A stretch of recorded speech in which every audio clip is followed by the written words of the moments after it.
Okay, today we're going to be learning Chagigah Daf Yud. Today's daf is sponsored by Caroline Ben Ari in loving memory of her mother, Daphne Rhodes, Daphne Devora Bat Avraham V'Chana on her 5th yahrzeit. Mom was a loving, vivacious woman with a great sense of humor and was determined to be a better mother to her children than her own mother had been to her.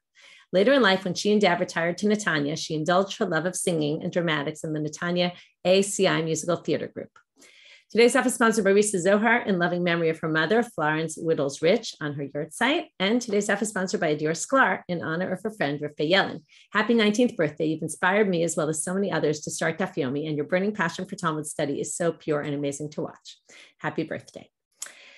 Okay, before we start, one other announcement. I have exciting news to report, which is we are having we mentioned this learner's tapestry that we're creating. So it's all ready to go. Everyone needs to just upload a video, a picture. You can do without the video if you really can't handle it, but try to do a nice short video up to about 45 seconds with a little bit about your journey in Gemara, or your some favorite quote from the Gemara. Okay, no pressure, you could do either which one. And the idea is that we're going to create this learner's tapestry. This is, for our Shiur Moed, and it'll be something that we'll develop over the next years, which is basically an opportunity to showcase all different women that are learning Gemara around the world. So please join. And the exciting news is that those who join within the next few days, I'll give you the deadline by tomorrow. I don't know what the deadline is yet, but we will be offering you'll enter into a raffle and you will receive a set of Yevamot, which is 3 Gemaras of the Schottenstein, which is the art scroll. So we're raffling off a set, one in Hebrew, one in English. So those who do it in Hebrew will go to the Hebrew raffle. One who does it in English will go for the English raffle. So yeah, I believe the deadline might be March 1st. We might have to make it a little bit earlier for the raffle so that we can get everyone their sets. So it could be even earlier. Anyway, try to get it done by Sunday, let's just say.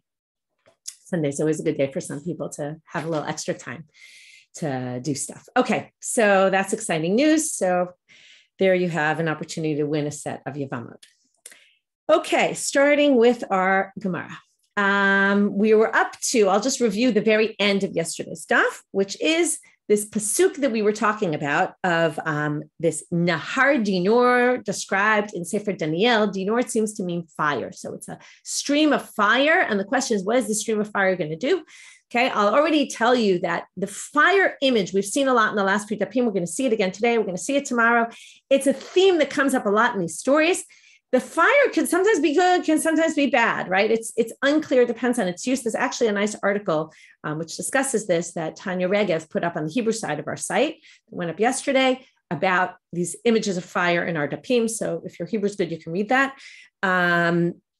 In any case, I'll already tell you, just so I don't forget to say also, there's a new article, a flashback about the Arba'ah Shenechnesu Pardes, and specifically about Elisha ben Avuya, who's going to be the main character in tomorrow's daf, but we will see the 4 that went into the orchard starting today, the end of today's daf. So good article by Shuli with a bit of a historical, which is usually what she does, the historical perspective on the situation and how Elisha ben Avuya kind of turned and left the path. Okay, so now we had this pasuk about the Nahar Dinor, and we said, what is it? What is it doing? Who is it? Where is it going to? It's going to pour on the heads of these Rishaim, who were part of these 974 generations that were never created. They were kind of snatched from before they were even created, because God saw what was going to happen, and he didn't want to wait so long till he gave the Jews the Torah. And that's why they got it after 26 generations instead of 1,000.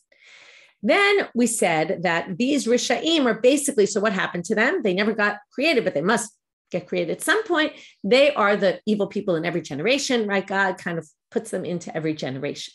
So that was an understanding of Asher Kumtu. And as first we started with this Nahar Dinor, that's the stream of fire.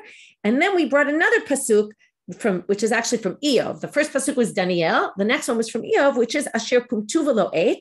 They were snatched before their time. And Nahar Yutzaki Sodam, what is this Nahal and what is it poured onto its base? So it means it must be referring to the Nahar of fire, and it streams onto these poor people, basically onto these evil people, which is destroying them basically, right? It's doing terrible things to them. And it's like they're burning in hell. Now, We're going to have a totally different explanation and a positive explanation of this Asher Kumtu and this Nahar Yutzaki Sodam. It wasn't necessarily negative. Only if you connect it with this Nahar Dinur is it going to be negative. But we now have a different interpretation. For Rav Nachman, we're starting from the third line of our daf. Rav Nachman bar Yitzchak Amal, Asher Kumtu Libracha Udichtiv. That's a positive thing. Elu Talmidei Chachamim Shemikamtin Atzman al Devrei Torah. Instead of understanding it as snatched, it's understood as kamatim in Hebrew are wrinkles. It means they shriveled. Okay, so that they shriveled. What is shriveled? That doesn't sound positive. Well, they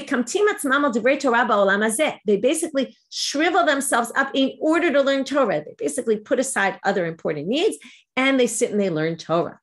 Okay, so now, right, for all you who wake up early to learn Torah, lose some sleep maybe over it, right, because of it, or stay up late. So God will give you a secret in the world to come. That's the promise of this pasuk. Nahar Yitzaki Sodam. That means God will bring a river, right, flowing on top of them on their base. Okay, so that's basically they mean, God's going to reveal them secrets in the world to come. Amar le Shmuel leChia bar Rav. So Shmuel now says to Chia the son of Rav, Bar Aryeh, son of lion, right, son of a lion because he was the son of Rav. I'm going to tell you something great that your father said, father being Rav. We're back to this Nahar Dinor. Okay, again, we're going to see something positive that comes out of there, maybe positive, which is every day angels are created from Nahar Dinor. They basically are created every day. They say a song, praise of God, and then they die. Okay, it's like they live for a moment. Shnema, how do we know this? Because it says, Hadashim labekarim rabba emunatecha. Okay, this is a famous pasuk. I'll tell you why in a minute. Right, new ones every day, libkarim for every morning. Rabba emunatecha, great is your belief. Okay, or the belief in you. So now, why do we know this? Because in Modeh Ani, and I'm going to correct a mistake that many people often make. If your Hebrew is good, you'll see why people would make this mistake. When we say Modeh Ani every morning, it comes from this verse. Okay, this is the basis for the verse. Modeh Ani lefanecha, I thank God every day, right before I'm thanking God. Modeh Ani lefanecha, melech chai v'kayam, okay, king. Shechezarta bi nishmati, that you return to me my neshama, because the idea is that your soul kind of departs at night and comes back during the morning. And then it says, Bechemla Rabba emunatecha. Now, many people think Bechemla Rabba in great, right? Because you're so compassionate, and that the Rabba is describing Chemla, how God does it with Chemla Rabba. No, Bechemla, you do it with compassion. Rabba emunatecha.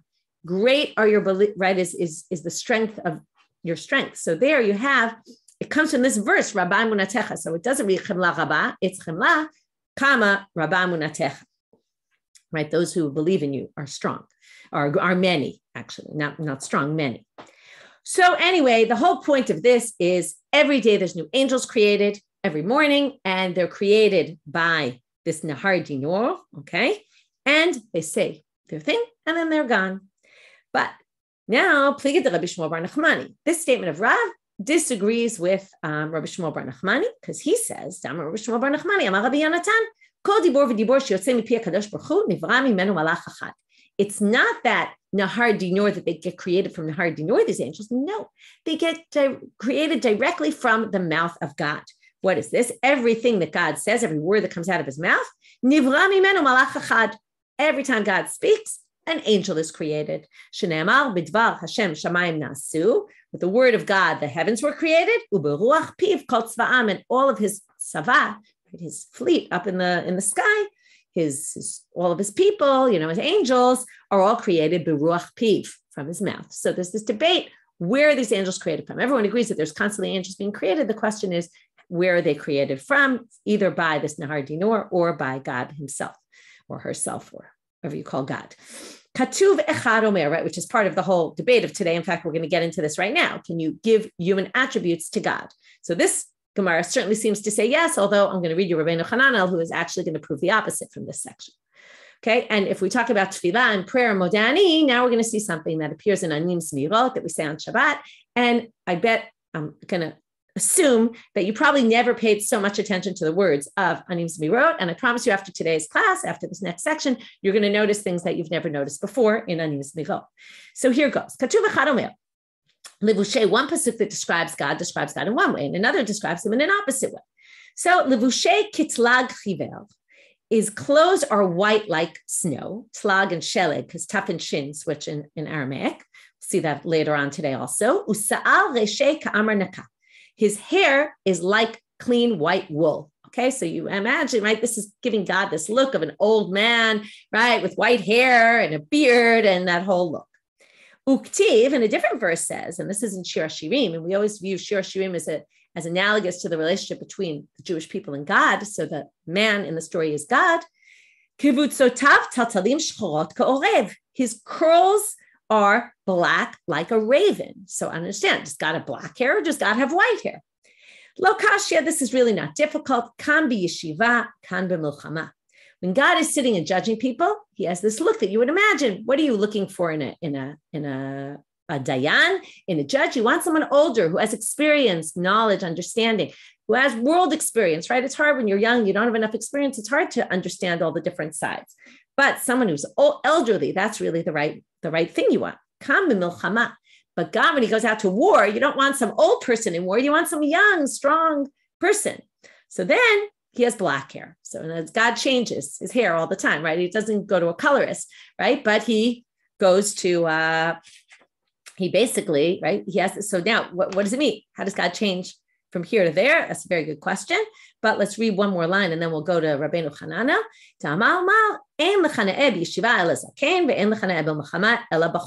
Okay, right? Zaken is the one you want, someone in judgment, and in war you want someone young.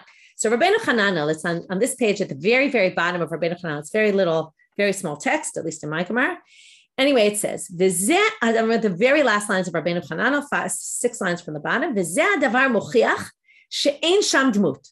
exactly proves that God does not have an image of a human, even though you would say this is exactly giving God human characteristics. But he says, no, the fact that God changes his hair from white to black and black to white, depending on the situation. In other words,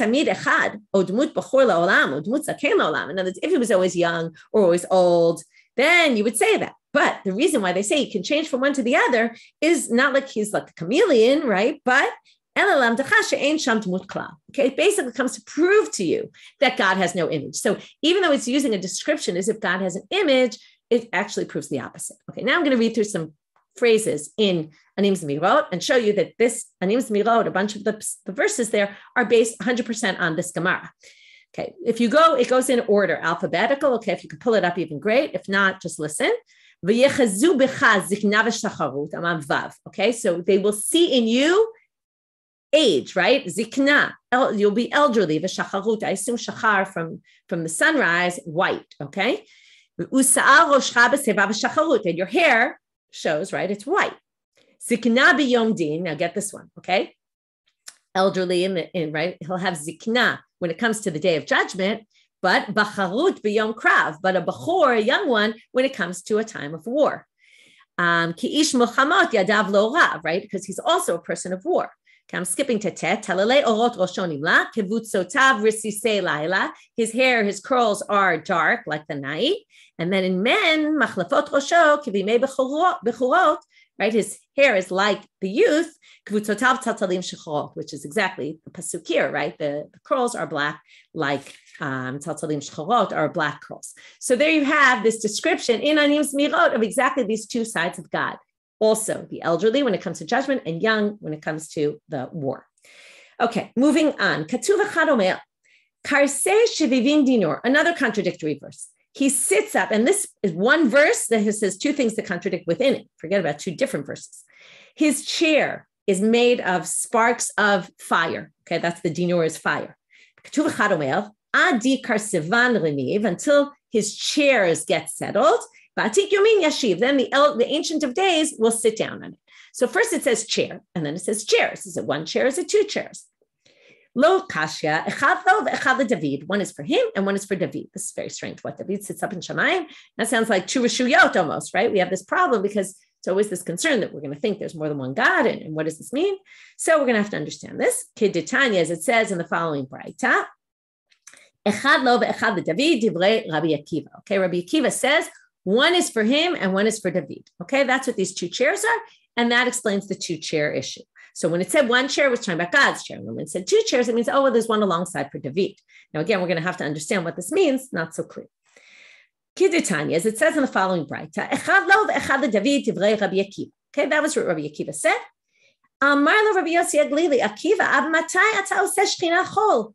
Akiva, how can you make the Shechina into Chol? You're basically saying there's a man sitting next to God. What kind of craziness is that? You must be wrong. One is for judgment, one is for tzedakah, for charity. Kiblamine, right, which is basically, right, the two sides of God, rachamim and din, okay, we're compassion and judgment. Kiblamine, although kiblamine, did Rabbi Akiva accept this or did Rabbi Akiva not accept this? Tashma, let's learn from here. Another Braita starts off with already the answer that Rabbi Yossi Glili said. Divrei Rabbi Akiva, and here it said in the name of Rabbi Akiva, he must have changed his mind, he must have accepted the critique. Marlo, but here he's going to get even more critique, and this is going to be a real knockout to him. Okay, and I want you to remember before we even continue who Rabbi Akiva is. Okay, we're going to get to Arba'anach Nesula Pardes. He's the only one who went into the Pardes and survived. Okay, and came out in a good way. So this is very strange because you'd think he's the one who's got the best image of what's up in the heavens. So how is it that all of a sudden he's the one who has no idea what's going on and he keeps getting criticized? He says this, they say don't say that, and then he says this, and then you'll see it's a very, I like the way Rabbi Elazar ben Azariah talks to him. I think it's a very sharp line. Amar le Rabbi Elazar ben Azariah, Akiva, malacha etzel haggadah. What are you doing talking drashot? Go back to what you know best. You know laws of tzarat, you know the right of leprosy, you know laws of ohalot. It's funny, we had those two, right? That those are they both mikra mu'at, halachot merubot, right? But anyway, deal with that. That's what you know. Talk about things you know. Now, it's very strange, this whole story, because what do you mean? Rabbi Akiva knew way more than that. Okay, besides he knew more than just Negilim Olot, but he clearly saw God more than anybody else. Anyway, let's just finish this and then we'll go back and explain. So Rabbi Elazar ben Azariah says you're wrong. It's not tzedakah, it's not mishpat. Right. Also poor Rabbi Akiva, right? He got criticized by the first one and then said what the first one said. And then he got criticized by the second one for what he quoted from someone else. The two chairs are one is a chair and one is the footstool. We saw this already. Right, the footrest is for his feet. And those are the two chairs, right? That the land, the shamayim is my chair, and the aretz, the earth, is my footrest. Okay, now some people explain here that it's not that Rabbi Akiva didn't understand. What Rabbi Akiva said, David, what he meant is the Kabbalistic term malchut, of kingdom, and he meant God, but the kingdom of God, and he said it in a way that basically was going to cause people to misinterpret. And that maybe is the critique of Rabbi Elazar ben Azariah, even though already he changed his words. But Rabbi Elazar ben Azariah is saying, you know what, you understand and that's great, but you don't understand it in a way that you can pass it on to other people and they will understand, right? This is important about having knowledge and understanding of things that are very deep. And this is what our whole dapim are all about, not necessarily being able to pass this on, okay? Because you see it in one way and it's so clear to you, like you call it David when you know what you mean. But when you say that to people, they're going to misinterpret and think that you mean there's actually a man up there with God. And that's going to cause people, again, it wasn't Rabbi Elazar ben Azariah who criticized him for that, but he got criticized for the din and tzedakah. You got to wonder what was wrong with that. But the point is that maybe Rabbi Akiva just should stick with halacha when it comes to teaching. His understanding, that's something totally different. Okay, now we're moving to Yeshayahu. We talked about Yeshayahu before, and we're going to mention some of these terms we mentioned yesterday that I said we get to today and explain. When Rav Dimi came from Israel, he said, he cursed the Jewish people with 18 curses. Okay, he started describing all these terrible things that were going to happen in the destruction. Until he wasn't satisfied, until he got to the verse that said, so we're now going to quote verses from the 3rd chapter of Yeshayahu, until he said, Yirhavu hanar b'zaken v'hanikle b'nichbad. Okay, the young will bully the old, and the despised will bully the respected. Okay, which basically shows a world totally opposite of the way things are supposed to be. So first, let's go through the 18, and then we'll get to why this one was the one that he said, okay, enough, right? Like this is the real curse. This is the worst of the worst.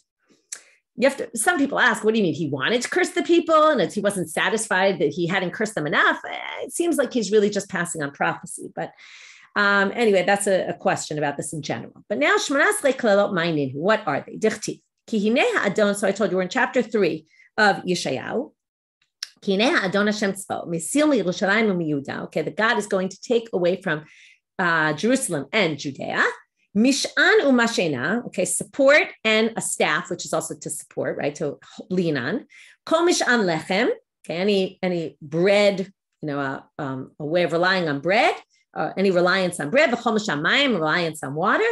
Gibor, some strong person. V'ish milchama, a man of war. Shofet, a judge. Navi, a prophet. Kosem, a magician. We'll have to get to what is a magician. Zaken, an elderly. Sar chamishim. Okay, now we get to the 5 that we saw yesterday. Sar chamishim, nisu panim, yoetz, v'chacham charashim, udavon lachash. We'll explain these all in a minute. V'natati na'arim sarehem. I'm going to make the youth into the rulers, which is obviously a bad thing. V'ta'alulim yimshalubam, which again, we're going to have to explain what are ta'alulim. Okay, it means some negative term are going to rule over them. So one by one, we're going to go through and explain what do these mean. So mash'en, which is support. Elu ba'alei mikla. These are people who learn Torah, okay? Because the Torah is the support of everything. Torah shebachtav. The written Torah. Mash'ena, elu ba'alei mishnah. Okay, the next thing we rely on is not just the Torah, but then there's the Mishnah. Kigon, Rabbi Yehuda ben Tema v'chaverav. And there's a machloket, okay? They're giving examples of who the ba'alei mishnah are. Okay,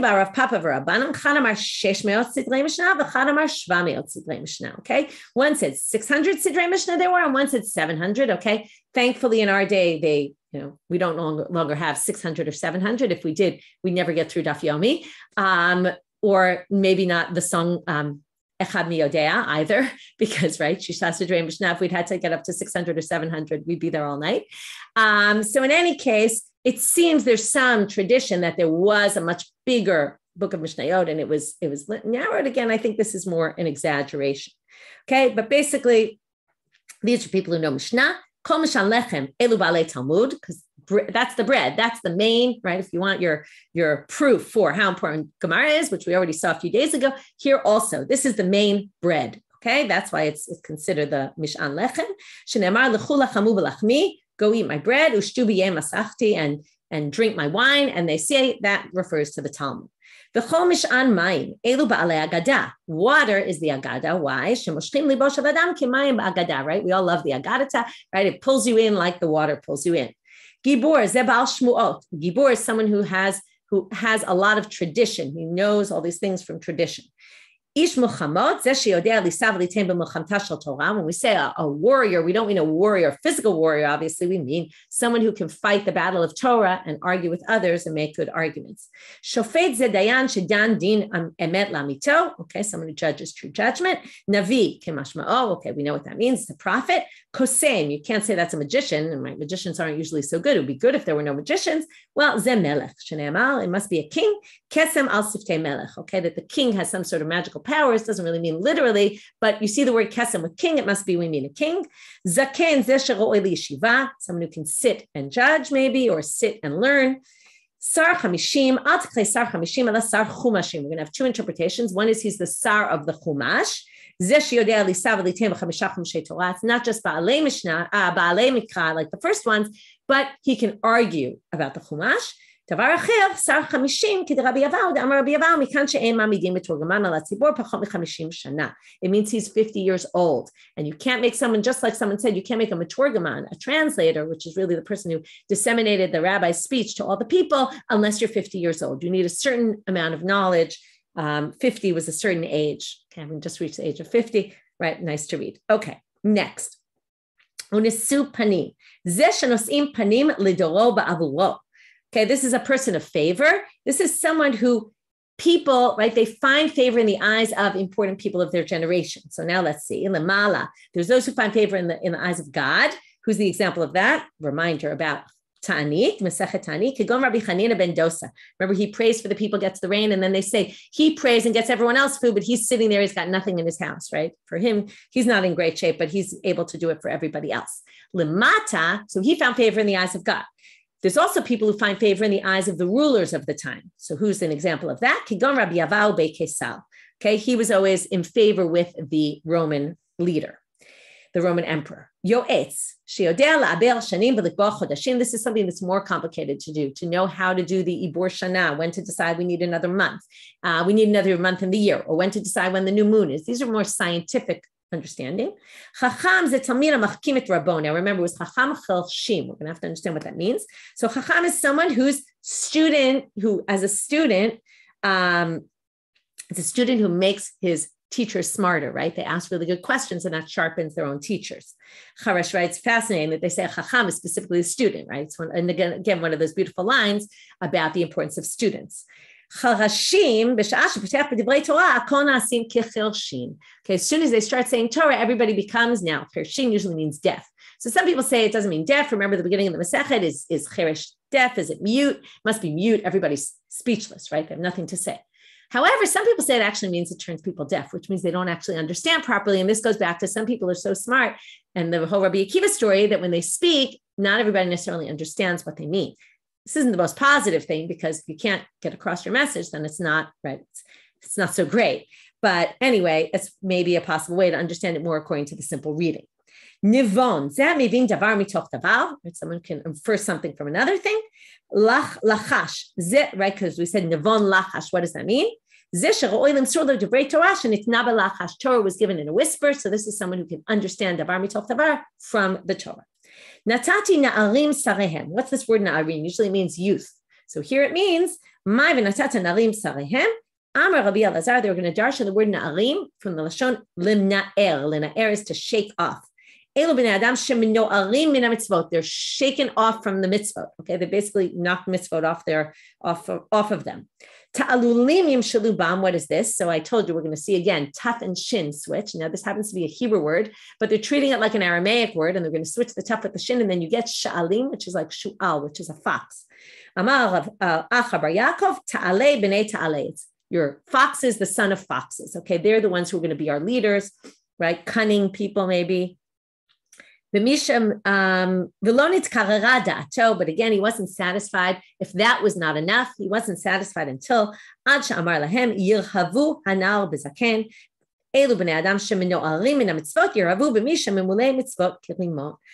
so who's going to bully who, right? Instead of the wise people being the smart ones and the ones who do mitzvot, we're going to end up with the opposite. The people who shake the mitzvot off of them are going to be the ones in charge of the ones who are full of mitzvot like a pomegranate. Remember this pomegranate image for tomorrow as well. What's this nikle from the lashon of kal versus kaved? Kaved is heavy, also chamor, serious. So misha chamurot domim alav kikalot. We're going to have a play of chamor and kal.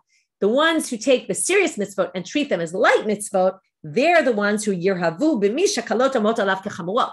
They're going to basically be in charge of those and bully around those who treat the light ones like severe, like serious ones. Okay, so again, the bad people are going to overcome the good people. Amarav Katina. Okay, so that's the whole thing about Yeshayahu. We're not finished yet. We're now in chapter 3 of Yeshayahu, and we're now going to look at the next few psukim. So the next few psukim basically say, I'll read them inside first. After he describes these 18 curses, and then he gets to the climax of them all, the worst of the worst. Then it says, okay, so that was psukim 1 to 4. Okay, now in pasuk 6, it says, Ki yitfos ish ba'achiv beit aviv, simla lecha katzin tielanu v'amachshela zot tachat yadecha. Person's going to grab one of his brothers and say, look, you have a dress, which we're going to have to understand what does it mean a dress. Okay, it doesn't mean literally a dress, but you're wearing something. You know what? We're going to make you our leader, right? Which obviously means they have no leaders. They're just pulling at strings, right? Pulling at straws, trying to find anyone who could be the leader. And, right, and put this machshela hazot, which we'll see what this means, under yadecha, right? You should be in charge. And then the person's going to basically say, Yisa bayom ahu lemor. We'll see, Yisa means he's going to swear to say, Lo eyechobesh ubebeti ein lechem ve'ein simla lo tisimenu kitzinam. He's basically going to say, I don't have what you think it takes. I'm not going to be your leader. So it seems to be describing a bad situation. There's no leaders anywhere. Okay, but Rav Katina, afilu b'shat kishlona shel Yerushalayim lo pasku mehem ba'alei amana. Rav Katina is going to look at the positive side here and say there's a little bit of nechama in what he says. What he's saying here is that there's people who are honest people still. Even in the destruction of Jerusalem, there was still honesty. Okay, how do we see? Shene'emal, ki yitfos ish b'achiv beit aviv, simla lecha, katzin tielanu, come be our leader because you're wearing a dress. So what does this dress mean? What is a dress? You put it over your clothes. So dvarim shebnei adam mitkasim kisimla, yeshnam tachat yadcha. Things that people cover, like a dress. What do you cover? Divrei Torah. That's what we've been talking about, right? Certain parts of Torah have to be kept secret. So it means you have Torah in you. Simla lecha. What's hamachshela azot? Same idea. My hamachshela azot. Okay, this is for all those who are taking the skills class, and I know some people are feeling frustrated. It's hard. It's not so easy. Here you go. This is your pep talk, if there is any. Okay, anyone who feels like they're struggling with learning and it's hard for them to figure things out and they make mistakes, here goes. You ready? So what's hamachshela? Okay, it's like a michshol. It stumbles you. Dvarim she'ein bnei adam omdim alehen elen kein nichshal behen. Right? You learn how to ice skate. If they say if you don't fall, then you're not really going to learn. So this is what they say. This is Torah. They're the kinds of things that if you don't fall and make mistakes, you'll actually never conquer it. Okay. So this is how we define Torah. Okay. It's something that you have to fall. You have to make mistakes. That's the only way you're going to actually get to learn it. So there you have your strength for those who feel like, you're at the early stages and it's hard and you read things and you misunderstand them. It's all okay. It's part of the process.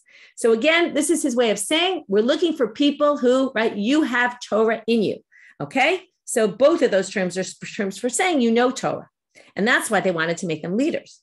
So what's the reaction of the person who they grabbed and said, we want you to be our leader? Remember, we're trying to find people who are honest. These people were honest. They said, look, you think we know Torah? We don't. Okay. It's the language of swearing. How do we know that? In the 10 Commandments. Right? Don't bear the name of God falsely. Don't swear. Okay, chovesh usually means a chovesh, like in the army, you help people like a medic. Okay, what it means here, I'm not among those who are in the Beit Midrash. Sorry, I don't learn. Okay, I don't have what you think I have. So there you have it. We still had people out. It's a bad situation. There's no one who knows Torah, but at least they're being honest. Okay, you have to look at the positive. So now they say, maybe they weren't. It wasn't. There's honest when you're going to be honest because you can get away with lying and you don't. These people, they couldn't have gotten away with it. If they said, yes, we know Torah, next day they make them leaders, and then the next day they ask them something and they don't know anything, it's going to be obvious. So it's not, of course they didn't lie. It would get stuck in their lie. No, they could have said, I learned and I forgot it. Okay, I knew it. I don't know it now. My lo yechovesh. So therefore, why does it say lo yechovesh? Lo yechovesh klal, meaning I never knew anything. In other words, what they said was not only did we not know, right? They came and they were fully honest, full disclosure. We really never learned Torah. We don't know Torah. You're mistaken about us. So now they say, okay, that was all to prove there were honest people. But wait a minute, Ini, didn't Rava say, Lo charva Yerushalayim ad shepaskam mimena ba'alei emunah. The Jerusalem was destroyed because there were no honest people. Shneimah, here's the pasuk: Shotetu b'chutzot Yerushalayim u're'una, go around and wander the streets of Jerusalem and look. U'du'u b'kshu b'rechovoteha, go seek out in the streets. Im timtzu ish im yesh osem mishpat mevakesh emunah. There is no person that's honest anymore. Go look in the streets. You won't be able to find anybody.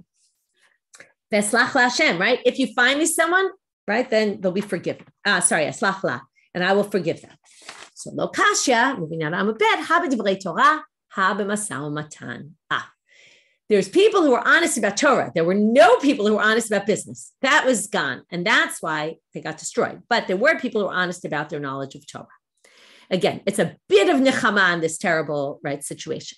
B'divrei Torah havu, b'masau matan lo havu, right? So b'divrei Torah, they were honest, masau matan, they weren't. Tanu Rabbanan. Now we're going to get to some stories again about Maaseh Merkava. For the most part, the rest of the daf is stories. Maaseh b'Rabban Yochanan ben Zakkai shaya rochev al-chamor. Okay, you'll see all the donkey stories with Elisha ben Avuya and Rabbi Meir also in tomorrow's daf. Anyway, Rabbi Yochanan ben Zakkai is riding on a donkey. He's walking on the way, on the path. Okay, one of his prized students, those who remember Pirkei Avot, he's one of the students, the 5 students of Rabbi Yochanan ben Zakkai. He has a big mention there. Anyway, he's with him on his donkey. Amarlo. So Rabbi Lazar ben Arach says to his teacher, Rebbe, Shneli Perak Achab Maaseh Merkava. Okay, right, we're on a trip here. I want to learn Maaseh Merkava while we're riding. Amarlo, didn't I not teach you? Merkava biyachid, our Mishnah. You can't learn Merkava with one person.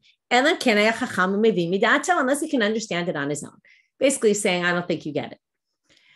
Amarlo, Rebbe, Tarsheni Lomar Lefanecha Davar Echad Shelimaditani. Rebbe, can I tell you something you taught me? Because I want to prove to you that I do understand. So Amarlo Emol. He says, okay, but before, he says, okay, tell me. But before he tells him, Miyad Yarav Rabban Yochanan ben Zakkai me'al hachamor, he immediately gets off the donkey. Nit atef, he wraps himself. Yashav ala even tachad hazayit, he sits on the stone underneath an olive tree. Amarlo Rebbe mipnei ma yaradat me'al hachamor. So before he starts to speak, he says, why'd you get down off the donkey? Amal, he said, we're going to see this in a lot of stories. If you are successful with Maaseh Merchava, the Shechina comes down. Okay, Malachei Hasharet Malavim Otanu. The Malachei Hasharet are coming down. On the one hand, he showed a lack of confidence in him.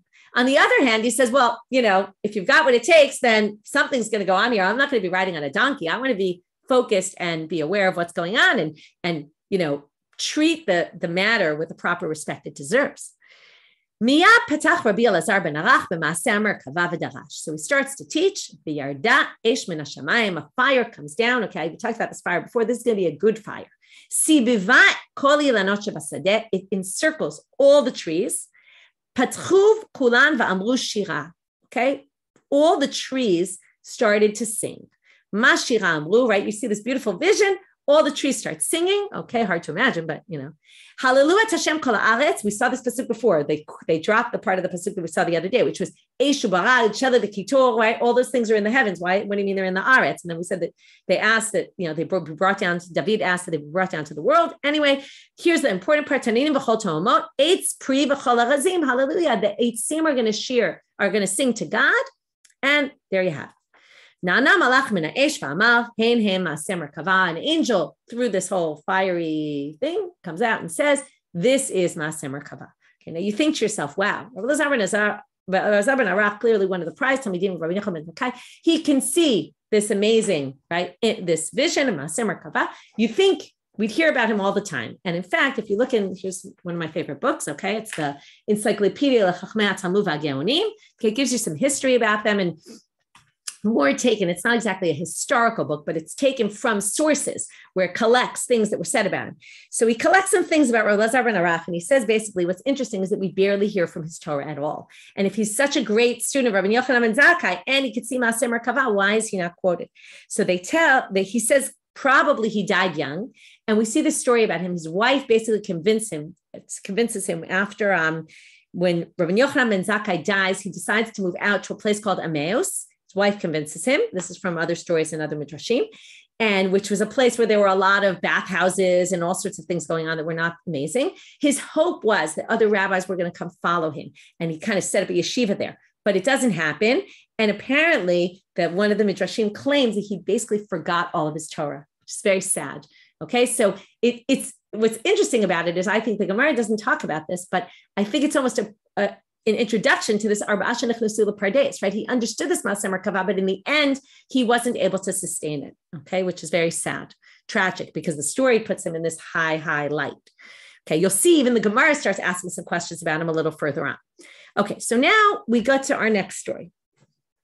Before we get to the next story, I didn't read the last part, which is Amad Rabban Yochanan ben Zakkai unishako al rosho. He kisses him on his head, v'amal, and he says, Baruch Hashem Elokei Yisrael Shanatan Ben LaAvraham Avinu Sheyodea Lavim Lakor V'Lidrosh B'Maaseh Merkava. Right? He says, "Wow, blessed is Avram. He has people like you." Yesh Na'eh Doresh Ve'ein Na'eh Mekayem Ve'ein Na'eh Doresh. There's people who know how to lidrosh, they know how to teach, but they don't know how to do mitzvot. Okay, they know how to learn, but they can't do the mitzvot. There's people who know how to do the mitzvot, but they don't know how to learn. You have both. Wow, the perfect combination. Amazing, right? Avraham Avinu would be so proud of you. Next, the story continues. You can imagine the story gets around. Rabbi Yeshua hears this. He says, he's with Haya Rabbi Yossi Kohen Malchim Baderech. He and Rabbi Yossi Kohen are on the path. Amru, af anu nidrosh b'maaseh merkava. We also know this, right? They're hoping the same thing will happen to them. Patach Rabbi Yeshua v'darash, b'oto yom tkufat Tammuz haya. It was the summer months. Nitkashchu shamayim ba'avim. Remember the summer here, okay? I don't know where you live, but where I live, there's no rain in the summer. all of a sudden, the sky gets full of clouds, and there's this rainbow in the middle of the summer. Amazing, amazing, right? I don't know if you thought, maybe I even said it in a way that you thought that it was going to be bad, but no. What actually happens is they're successful. Okay, all the malachim come together. They want to listen to Rabbi Yeshua and Rabbi Yossi Kohen learning.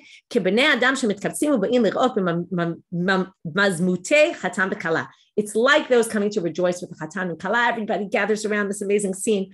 Halach Rabbi Yossi Kohen now. They're so proud of what happens. So he goes, he goes to tell Rabbi Yochanan ben Zakkai what happens. Amal, Ashrechem v'ashrei yoledetchem. Wow, blessed is you and blessed are those who gave birth to you.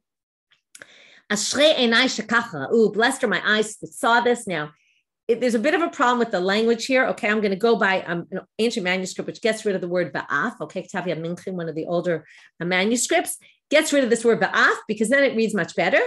Blessed are my eyes that saw this colon, okay, meaning what he's going to say, not what saw something before because he didn't see it, right? He wasn't there. So it makes more sense to say, I saw this, okay? This is the vision I saw. Ani v'atem b'chalumi. I saw in a dream that you, the two of you and me, were sitting, Mesubin hayinu al har Sinai, we were sitting on Mount Sinai. Okay, what they're trying to do is connect what they're seeing to, right? That this was ancient. This isn't, we're part of a tradition. This isn't, we made this up, right? This is exactly how it was given at Har Sinai. Nitna aleinu bat kol min hashamayim. A heavenly voice came down to us and said, alu lekan, come up to here, come up to here. Traklinim gdolim, there's big hallways for you. Matzaot mutzaot lachem, and there's these beds with beautiful sheets made up for you. Atem v'talmidechem v'talmidechem muzmanim lekach. You and your students, you're all invited to be part of the third group of people that sit before God. All different definitions. What exactly this third group? It basically means, right, you can come close to God. Ini. Okay, now we're going to ask a story on the whole thing. I told you they're going to ask a little bit about Rabbi Lazar ben Arach. Maybe they had a little doubts about it. Really? He saw Ma'aser Merkava, and why do they think it's strange? V'atanya, it says in a Braita, Rabbi Yossi Rabbi Yehuda Omer, Shlosha hartzaotin. There's three people who were able to teach this. Rabbi Yeshua hirtzad dvarim lefnei Rabbi Yochanan ben Zakkai. Rabbi Yeshua taught it to Rabbi Yochanan ben Zakkai. That's what we saw here. Rabbi Akiva hirtzad lefnei Rabbi Yeshua. Rabbi Akiva taught it to Rabbi Yeshua, and Hanani ben Chachinai hirtzad lefnei Rabbi Akiva. It's a little bit in opposite order. It should have been Hanani taught Rabbi Akiva taught Rabbi Yeshua taught Rabbi Yochanan ben Zakkai. Notice he's not on this list. So what do they say? And here I think they're a little bit critical of him, or maybe not. The ones listed here are people who taught and people taught them. They're part of a chain. It doesn't list the people who got to this on their own without being part of a chain. Okay, Rabbi Elazar ben Arach got to this on his own. Now maybe that's a greater madriga, but I think here it's or maybe it's neither, right? It could be there's just two tracks, but I think it's trying to say this Braita is mentioning specifically the people who got it through tradition because it's very important to get this through a tradition. So then they ask the obvious question, which is, wait a minute. It says Hananya taught Rabbi Akiva taught Rabbi Yeshua taught Rabbi Yochanan. Who taught Hananya, right? It's the classic question, right? Well, who taught you right? So they ask, well, if it only lists people who got it from tradition, Hananya ben Chachinai, nobody taught him and yet he's here. So the artse miya kamei man the artse. In other words, they listed someone who at least passed it on to somebody else. So he was part of a tradition in the sense that he passed it on through a tradition. Okay, so we get to our Arba'anech Nesu Pardes, the thing we've been waiting for since the beginning of Masechet Chagigah, if you knew it was here. Tanu Rabbanan, Arba'anech Nesu Pardes. Okay, I don't think it's mikri, as they say, coincidence that this is right in the very center. Okay, we're at 14, and it's 28 pages of the Masechet. I think this is really at the center of our Masechet. We'll get back to it at the Siyum. But here it says, 4 went into the Pardes, Eluhem ben Azai, ben Zoma, Achel, the Rabbi Akiva. These are the 4. Right? Acher is Elisha ben Avuya. We'll talk about him tomorrow. We'll see why they called him Acher. Amar lehem Rabbi Akiva, kashatem migiim etzel avnei shayish. Rabbi Akiva warns them and says, listen, when you get up there and you get into this Pardes, which again, what is this Pardes, right? It's somehow they saw something about God. Again, there's so much written about this. I'm not going to get into this right now, but when you see these marble stones that are marble tahor stones, pure stones, al tamru mayim mayim, they look like water, but don't call them water. Mishum shenemar dover shtarim lo yikon leneged einai. Okay, you're going to be speaking false information, and that will not stand before God. So what he's saying is beware, right? Beware of what you see. Make sure you call it what it is. Okay, be very careful. Well, they weren't so careful. Ben Azah he seats v'meit, right? He peeked in and he died. Okay, this is a very famous line. Alava katuv omer, right? In other words, they each had their own thing happen to them. Alava katuv omer, yakar be'enei Hashem hamavtal chasidav. Yakar meaning in the sense of it was heavy before God that he had to kill one of his chasidim. Ben Zoma hitzitz v'nifka. He peeked in and got injured. Okay, what they basically say happened to him, he lost his mind, right? He went in with these great intellectual capability and lost it all. Alava katuv omer, dvash matzata echol dayecha. When you find honey, eat to satiate yourself, but not more than that. Pentis be'enu, if you eat too much, v'hiketa, right? We all know if you eat too much, you'll vomit. That's what happened to him. Okay. Acher kitzetz b'nitio. Acher basically uprooted all of what was there, right? He pulled it out of the ground. Okay. We'll talk about that more tomorrow. Rabbi Akiva yatsa b'shalom. He came out in peace. Shalu et Ben Zoma. Ma'u l'seruse kalbo. We'll start with the first question on Ben Zoma. The second one's a very strange one. You'll see it tomorrow. We'll see it together. So anyway, Ben Zoma, they ask him, are you allowed to castrate a dog? Now, why a dog? Well, a dog can't be brought as sacrifice. Also, a dog we see throughout the Gemara was considered despicable animal. So maybe we don't really care to castrate them because it's a dog. Amar lahem u'ba'artzachem lo ta'asu. Kol she'ba'artzachem lo ta'asu. When it talks about castration, it says don't do it in your land. That means anything in your land. Okay. You can't castrate a dog. What's the significance of this question? Again, I think this goes to God. God created the world. God created beings, even if they're not exactly what we think of, right? The ideal, still they're beings of God. God created them. We have to treat them with a certain amount of respect. And it's part of the creation of the world that they continue to reproduce. And therefore, we're not allowed to castrate them. Okay, you can think about what other meanings of this. Wait till you get to tomorrow's question, which is a quite interesting one. Okay, we'll stop here for today. Have a great day. Tomorrow is a fascinating daf. Don't miss it. Okay, not all the Acher stories, but many of them. There's many that are not mentioned here that are in Midrashim, that are in other places. And anyway, in the Yerushalmi, there's a whole bunch of other stories. So story day for tomorrow with all of those. Have a great day, everyone.